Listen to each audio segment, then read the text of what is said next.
Yeah, it's very historic because the two leading candidates are actually both female. So Mexico is set to elect its first female president in the country's history. Now, This may be the only time you see me shooting vertical video, capturing a social media clip for Instagram for the correspondent that's happening in parallel to the live hit. I've been on a live news kick for a couple months now, but I think it's starting to wind down and conclude. I'll get back on some corporate, and I got an ad project and an awards show coming up. Next job was 3 days in downtown Austin. It's a medical conference. I'm in a small conference room shooting patient interviews with 2 cameras. Beck was with me, 2-person crew, Beck running sound and helping set up lights. Now that water jug is for a steamer for this backdrop that the producer ordered, and then Beck's carrying the steamer. Those 2 additional awkward items screwed up both of our carts. I'm terrified that water jug's going to leak onto my MacBook or the audio mixer. There's just no good place for it, and I could put it on the other end of the cart, but that's with all the stands and grip hardware that will surely poke a hole in the jug, and I didn't trust that thin plastic to hang it from the handle. Fixed position for 2 days. Same framing, just changing up. Sometimes we had 2 people on camera at the same time. Other times it was a single. So when it was single person, obviously 2 frame sizes. And then when it's 2 people, it would be a 2-shot and a roving single close-up. And a bunch of them were an adult and a child. So that required a little bit more reworking with this background that was just a little bit too narrow for 2 chairs. And then our interviews ran pretty long. I would say we went like 25 to 45 minutes per interview, long rolls, shooting UHD for 2 days. And then on the 3rd day, it was just a booth area doing these like 10, 15-minute presentations. And I had Kevin, another shooter, come in and cover that component because that overlapped with our interviews. So Beck and I didn't have to go up for day 3. That was just Kevin doing booth demos.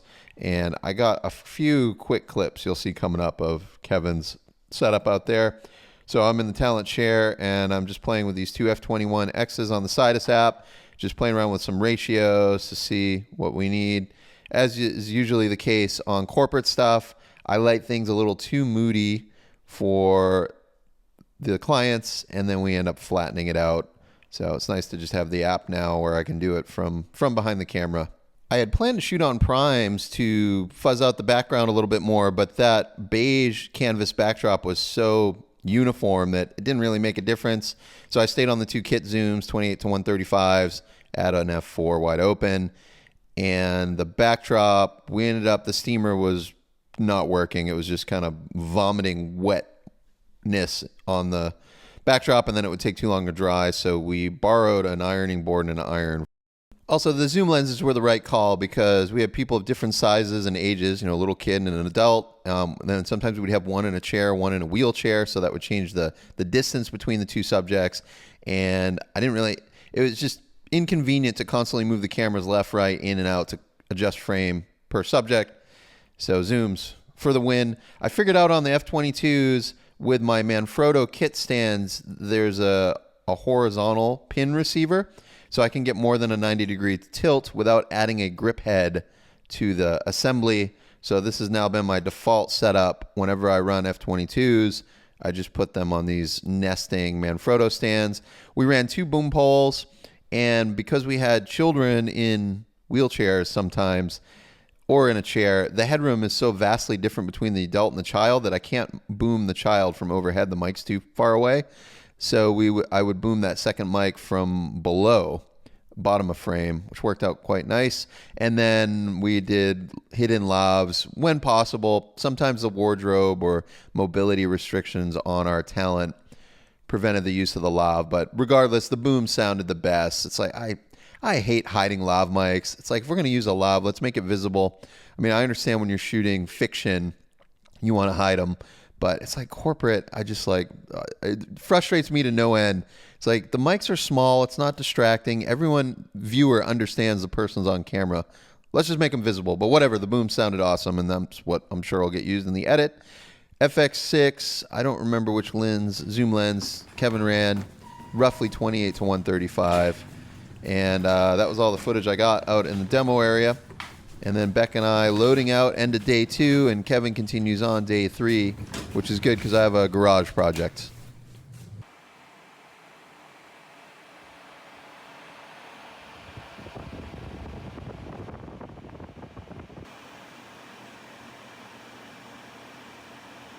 Okay, it's 8:30 in the evening. It's been 95, 100 degrees during the daytime. It's Saturday. I got one day off, which is tomorrow remaining. I had Saturday off, Sunday, full weekend for a change, which has been nice. But back to work. I think I'm going to go for it. I'm going to cut a hole 12 by 10, which is the slot I need for the air conditioner. It's going to be just ahead of my fan. Doing like my 4th round of measurements to make sure everything's going to clear. We're looking good. My fear is something doesn't fit or seal tight, and then I got a hole in the roof and I got to go back to work for could be just 2 days and a break, or I could be on like a 7-day run. I'm not exactly sure. All right, here goes.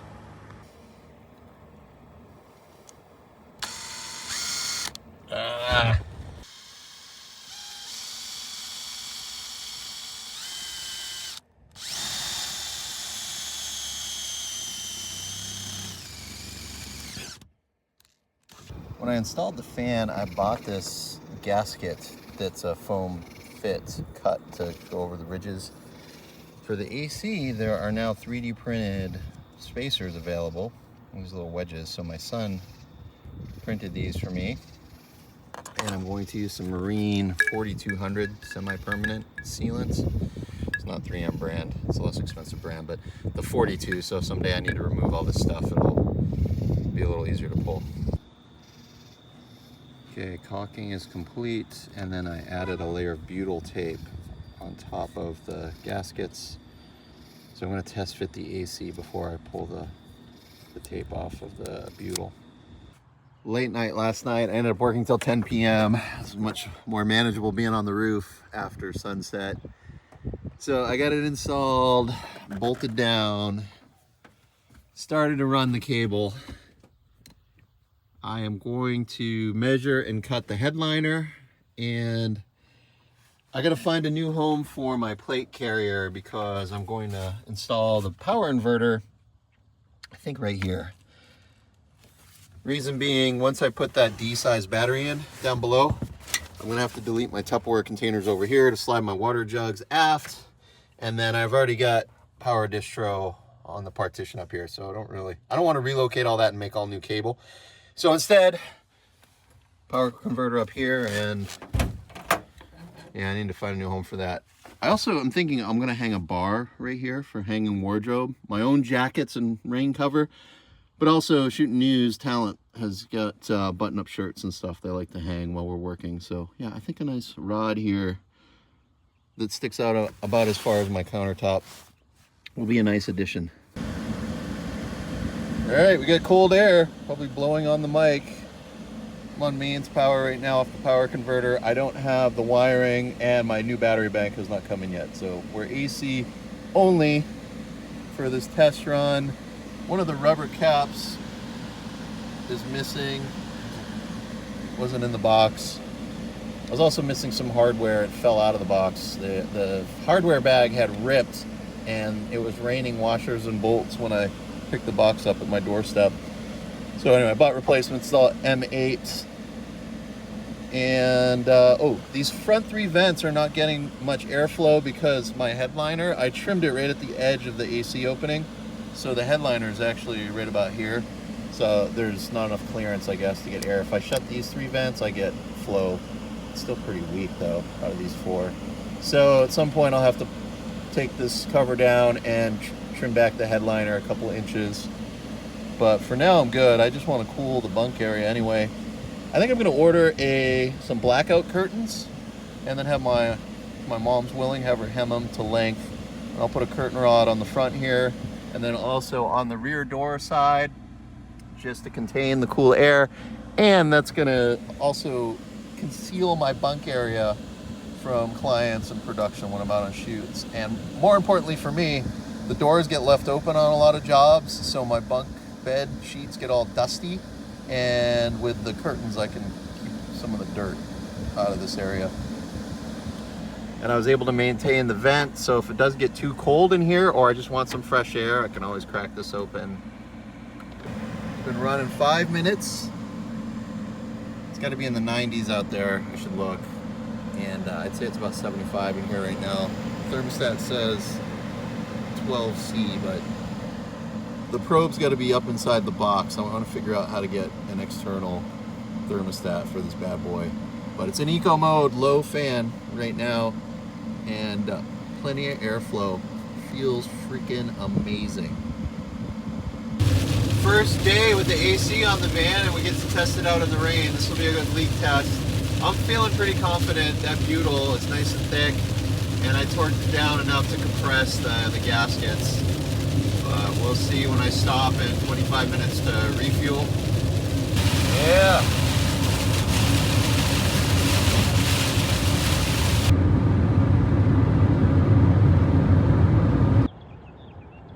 West Texas, about 7 a.m. Drove a little less than 5 hours last night. Got about an hour to go to location. There are no hotels out here. I brought my Honda generator thinking it was going to be hot. I was going to run the air conditioner, but it ended up raining a bunch. A couple hours of rain. So it's actually chilly. I'd say it's high 60s right now. Wonderful night. Slept really well. And looking forward to a busy week of production. Agents' homes, from what I understand. You know, I have to do another count to see exactly how many. So this tree was planted in like 81, which Wow. you can see all the way to the top. Look all the way to the top. Just how. But again, fortunate here, these homes were not in the path. They just suffered a lot of wind damage. Okay. So like this roof here too? Exactly. Okay. His windows were okay, but he did have a pretty significant hole in the roof. And I'm not sure if they figure out what went through there. It was the size of like a barbecue pit or something, which was strange. Oh, wow. This house suffered pretty good, but this is where it first hit. So this is Rosella Falcone's. She suffered an arm injury and actually compound fracture. Oh, wow. So they got her to Stockton. The life flighted her out to El Paso for some immediate surgery. They've already moved some of her vehicles. You can see the truck there that's crushed, but they had another Tahoe that was just. How did that happen? I mean, they just flipped it over. It was on its top. Oh my gosh. So of course, all through here, I mean, this used to be thick brush, you know, but now it's just stripped land. Wow. And a lot of cleanup. So after the first day, you would have been amazed how much cleanup had occurred. I mean, people just came together after the first day. I mean, it looked totally different. And then as days have gone on, of course, Texas Division of Emergency Management came in and helped coordinate stuff. DPS has been here, of course, Border Patrol's been here, but the vast majority of the lion's share has just been neighbors helping neighbors here in Terrell County. And that someone who was living in that home? This is a Border Patrol agent. One of his boys and his wife was in there, so another Border Patrol agent came to get them out. Oh my gosh! And were they okay? They were okay. Oh my stars! The lady at the house at the end of the street, she was not in the house. She was off with her daughter, which was good because that house was severely demolished. This is one of our state parks and wildlife.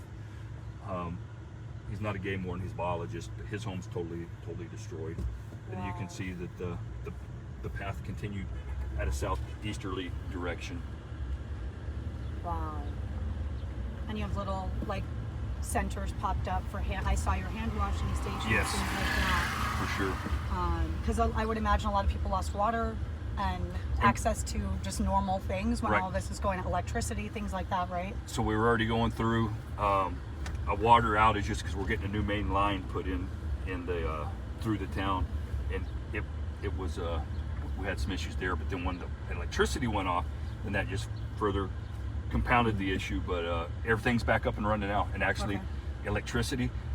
So the state had resources pre-positioned because it's fire season up in Fort Stockton, Texas Forest Service. So that was almost like a blessing, Right, like so an they got here- unanticipated blessing. They got here right away. They set up a command, and then started up the IOC, and then they talked to electric folks, and the electric folks said, "No, we'll have your electricity on in about 6 hours." And they were amazed. They're like, "What? How can you have it back on so quick?" So our electricity comes in the main line from Fort Stockton.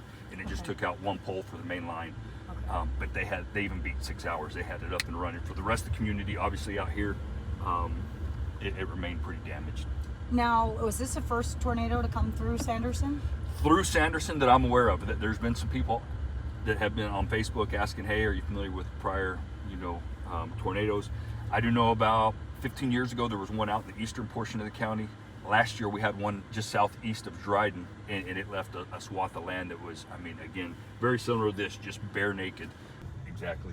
So you can see that the frame is going to be off over here to the left. I'm sorry, to the right. Oh, wow. And then a quick story here. So Fernie, one of our Border Patrol agents, he was off playing basketball like he does in community with high school kids and other Border Patrol agents. And he was heading home. So the agent's car was under here. They pulled it out and took it to the station. Fernie's car was parked underneath. He got out, like I said. So you can see it. And they started moving some stuff around, but this is where it's in its location. Where it was there. Just pulled up, huh?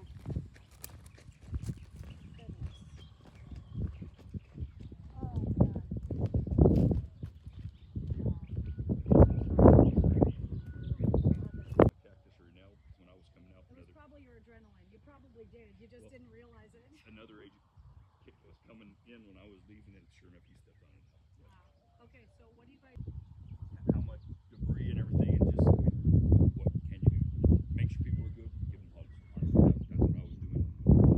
Deputies were driving around giving water out. 21 that they had some weird video, and it was not a drone, and so then military came and got it. I was like, wow, that's really interesting. Military was interesting because they like send it. Week after President Biden announced executive actions aimed at cracking down on illegal border crossings.